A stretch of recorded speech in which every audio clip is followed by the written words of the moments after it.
What's up guys, welcome to another Is It Worth the Gold video, and today we're looking at the Somua SM, the tier 8 French premium heavy tank, also known as the pay-to-win 5100. So we'll find out why a bit later on, but let's dive into the armor like we always do. So your whole armor stretches, well, the lower plate is 90, the upper plate is 140. Effective armor you can expect to be somewhere around 170 to 200 plus, 220 being pretty generous. So it's not fucking bad actually. It's better than a Tiger 2 hull. You get a smaller lower plate and the angles are better. The armor is slightly worse, but the angles are better, making this hull actually better than a Tiger 2, which is pretty hilarious. The side armor also better than a Tiger 2 at 90. Lets you, get away with some side scraping. Obviously, this is not really the side scraping tank that you was hoping for maybe, but it's pretty decent side armor. 90 for tier 8 is really good. When it comes to the turret, the situation is slightly worse armor-wise. So the armor on the turret will stretch from like 130, 140, all the way up to obviously like idiotic angles and auto bounces. So even if you do shoot the turret, you still have to aim and make sure that you don't hit some ridiculous angles, especially if your penetration is in the 200s. You kind of need to hit these cheek areas or the cupola, which is also obviously very weak. And, always lets lower tiers actually have a decent chance fighting this vehicle. But the problem is that they always have to aim, which may result in them dying very quickly, as this tank does pack an autoloader. That being said, the top and the back and the side, well, not the sides, but the top and the back is obviously all trash and as to be expected. That being said, let's talk about the rest of the stuff while we're watching the replay.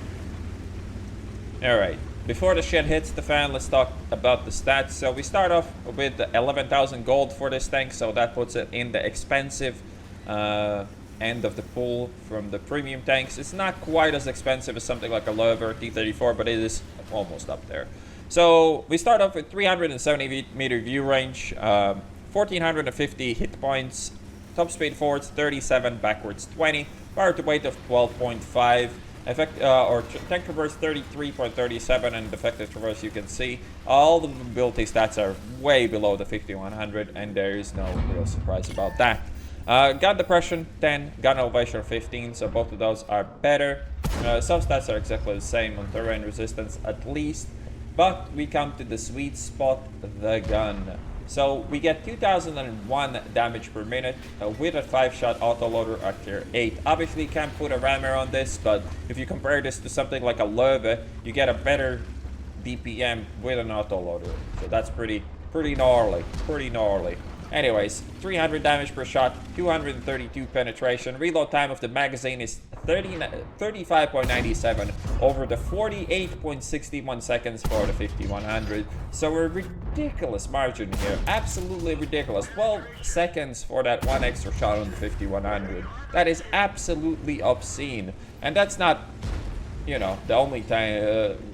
Way this tank completely annihilates a 5100. So clip size is 5, so that's slightly worse, but it's still 1500 damage per mag, which means that you can technically clip most of the tier 8s in one go if you hit all your shots.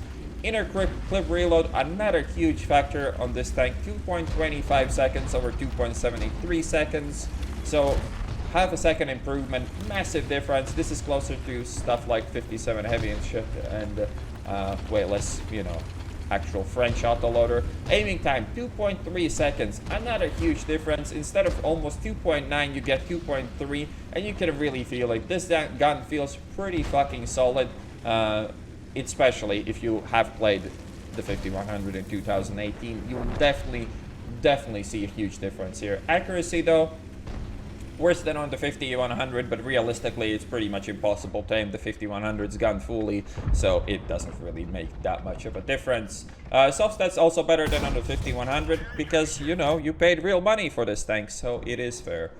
Shell cost is pretty shitty though. Shell velocity is good, but shell cost 1000 credits for 300 damage is a pretty shitty place to be, but obviously this tank is still gonna shit money because it's a tier 8 premium. Alright, enough mumbling about the stats, let's talk about the game we're playing. So first of all, we're on Ruinberg, regular game mode.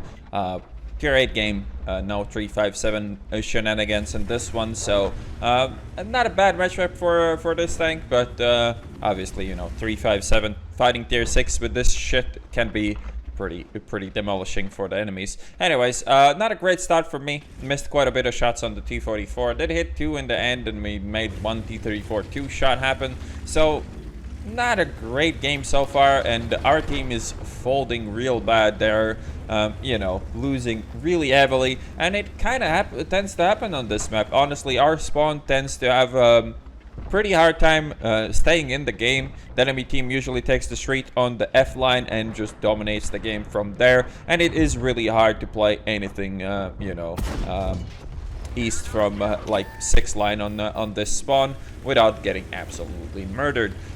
We do pick up the enemy SM here, and still our game isn't great, obviously, and our team is doing even worse now at being at 3 and 8. So the equipment choices on this tank are pretty straightforward to me. You go for the vert stab, you go for the vents, and you go for the optics. Obviously, this tank does not rock rammer, so you have you know, a bit more liberty on your equipment choices. Gun length drive might be something you could replace with optics or the vents, but I suggest you don't. I think that the optics, vents, and vert stab is the optimal equipment for this vehicle. So this tank features a very classic loader bob playstyle where you really want to isolate your enemies. You don't want to take fight with more than one guy at a time unless you don't have any other options. And as most autoloaders, you want to play the support.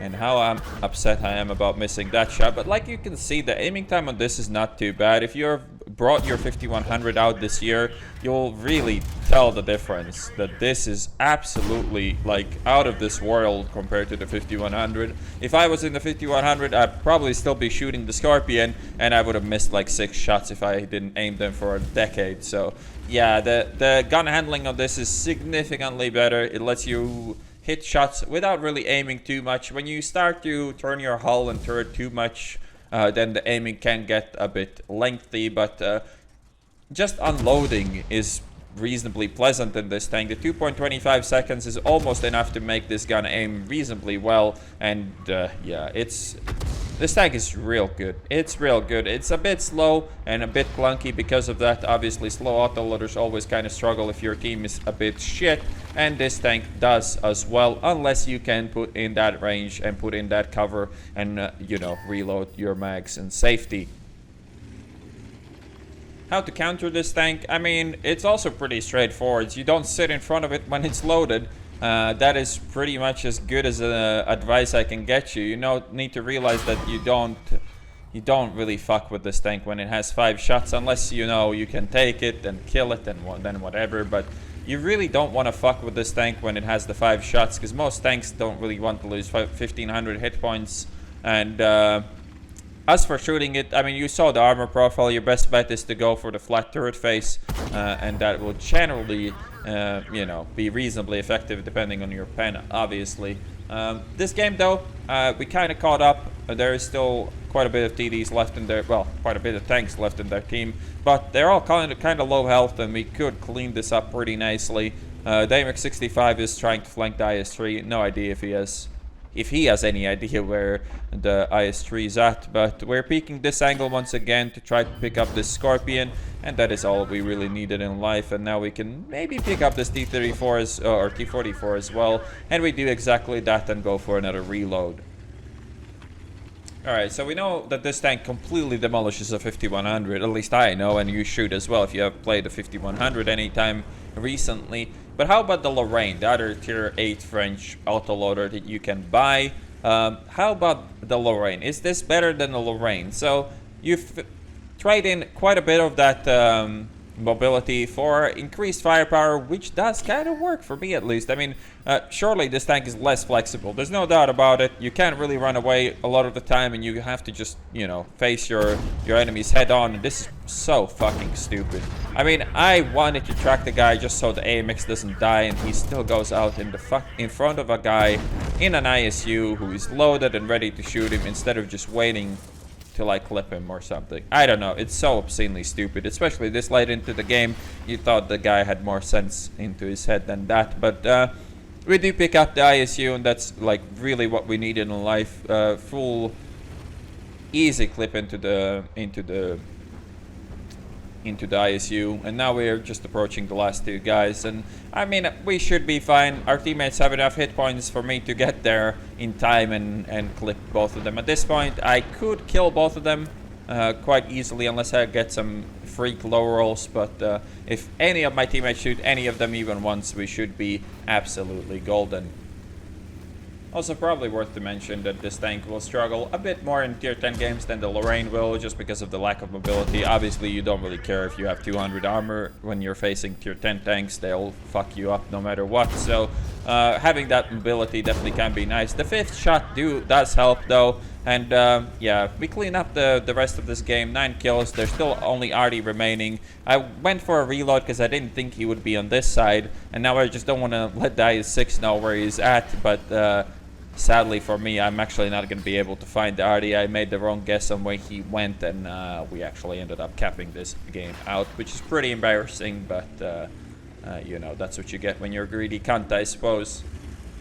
Alright, the end plates and the verdict. So we got an ace tanker, 10 bones, Radley Walter, sub gun, defender, and high caliber. We ended up doing 5,383 damage, picked up 9 kills, and assisted for whole 29 damage. So not a lot of spotting out of myself right here. It was enough for 1,840 nice, 40 nice, very nice, yes, 40 nice experience. Alright, so the conclusion, is the Somua SM, the pay to win 5100, worth to pay for? Well, as you saw, we made 110,000 credits, so that's not actually that great for 5.3k damage done, but it's a fucking powerful tank. Maybe not the greatest credit maker, but it definitely is a very powerful tier 8 premium.